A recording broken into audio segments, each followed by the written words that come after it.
Okay, so today we're going to make Eve's pudding, and the reason we're making Eve's pudding is because we're still looking and considering how we can retain vitamins during cooking.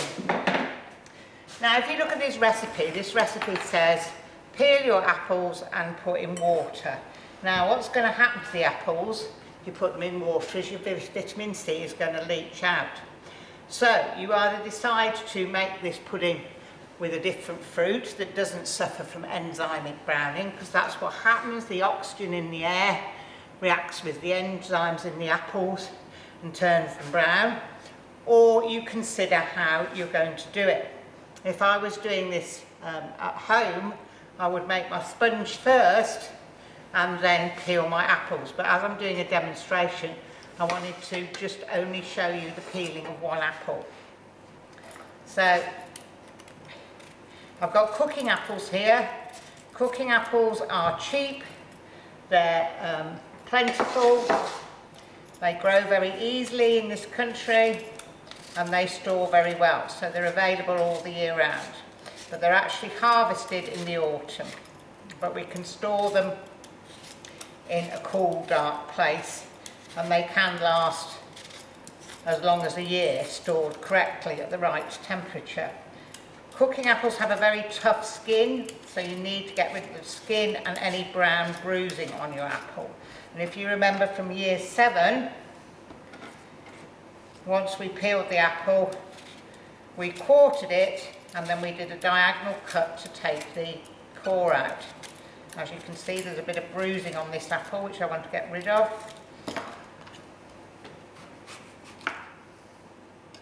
So, once your apple's peeled, bridge with your hand, cut in half, quarter, diagonal cut,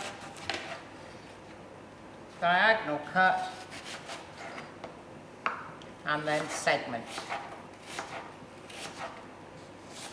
Now because I've prepared my apples before, I've made my sponge, I'm actually just putting them in water, which will stop the enzymic browning, but I will also lose some of the vitamin C. So to combat that, I could add another fruit, such as raspberries or black currants, and add those straight in and they will still have their vitamin C. Or I could add some dried fruits such as raisins. It's called Eve's pudding obviously due to apples being used, but you can use any other fruit. So my apples are peeled. I need my oven on at gas mark 4, electric 180. I then need to prepare my sponge. So to prepare my sponge,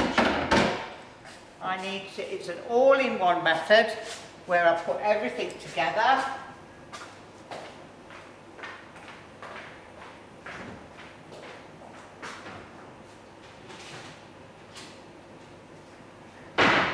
So first of all, I'm going to crack my egg in. So I need 2 eggs. I'll crack those into the bowl.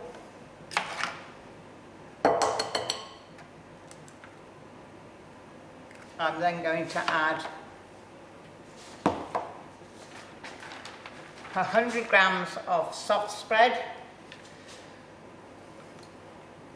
This is stork baking fat. You can use butter, but you need to let it soften at room temperature.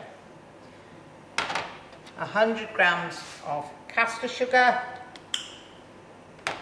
and then 200 grams of flour. I'm then going to whisk that with an electric whisk for 3 to 4 minutes. And I've plugged it in.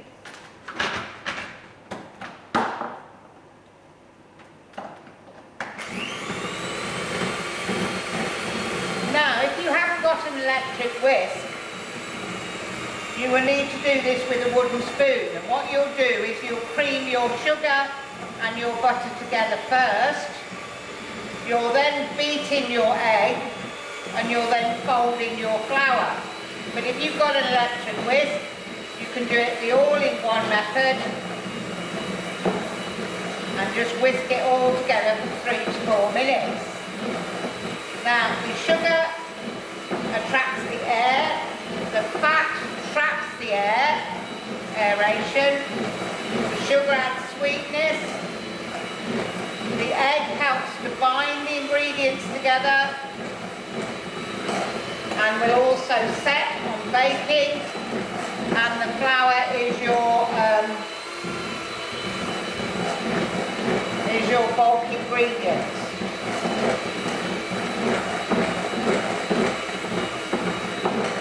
So I'll just say that again, if you haven't got an electric whisk, you will cream the sugar and the fats together, soft spread until it's light and fluffy. You're beating your eggs and then you're folding your flour. Now when you've mixed it for 3 to 4 minutes, you're then going to add some milk to it. Now this is where you have to be a little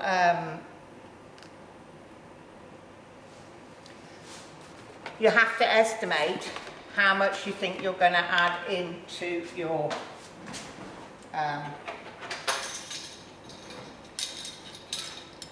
mixture. And it says 1 to 2 tablespoons. So I think I'm going to add the 2 tablespoons, and then you're going to remix it.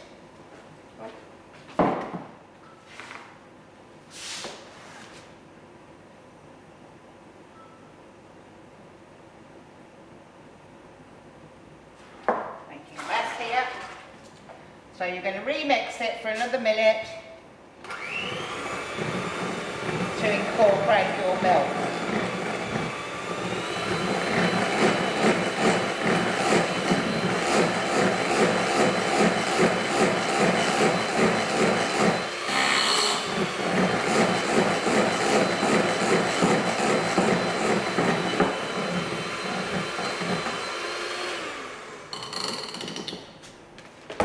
So, I've got my sponge mixture made, I've got my apples ready, I've got my tin, I've got my oven on. So I want to lightly grease my tin. Now this could be a Pyrex tin, it could be an enamel one like this, or it could be a crock tin. It's entirely up to what you've got at home. Now I need to drain my apples. Now I'm going to use a colander.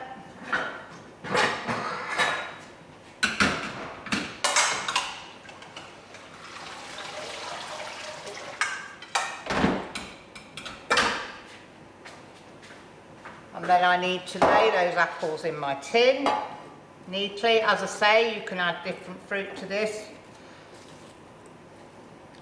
And this will take a good 45 minutes to cook.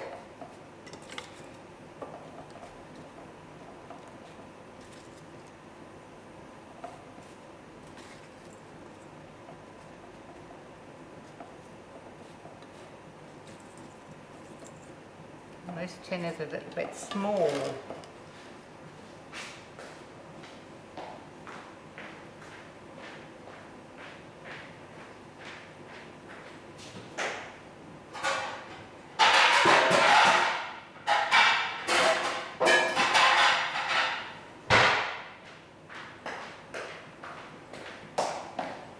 So to use this one tin, I should have halved the recipe. It's a little bit small, so I'm changing to a larger dish.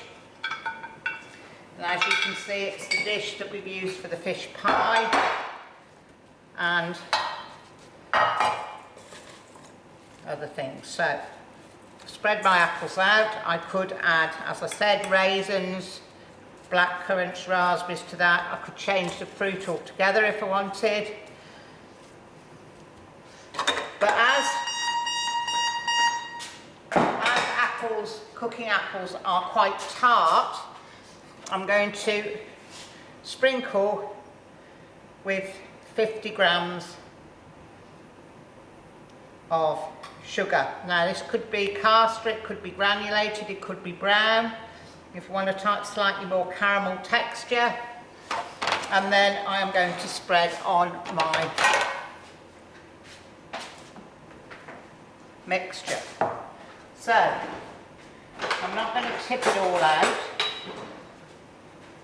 because I want it to spread evenly, so I'm going to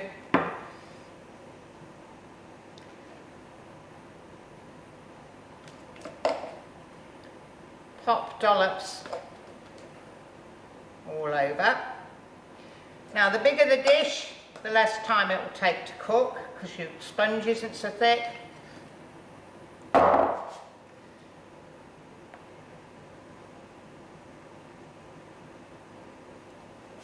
Try and get out as much of the mixture as you can.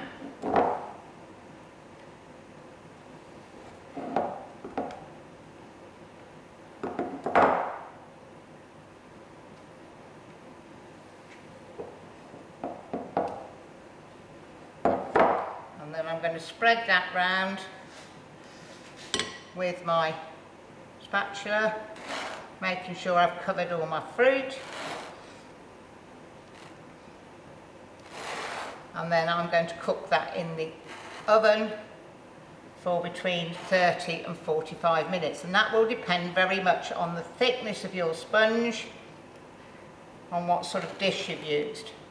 But hopefully, cooking your fruit this way, providing you don't soak them in water, you will retain the vitamins in there. If you have to soak them in water because of enzymic browning, then obviously the vitamin C will start to leach out. So this is another good way, an Eve's pudding, of retaining vitamins. So that's going to go in the oven.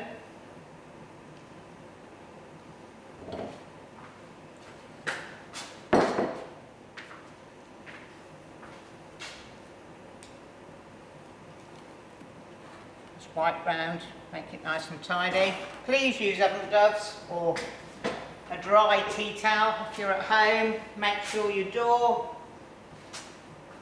is open so it won't swing back. In the oven, 45 minutes, you've got a lovely pudding.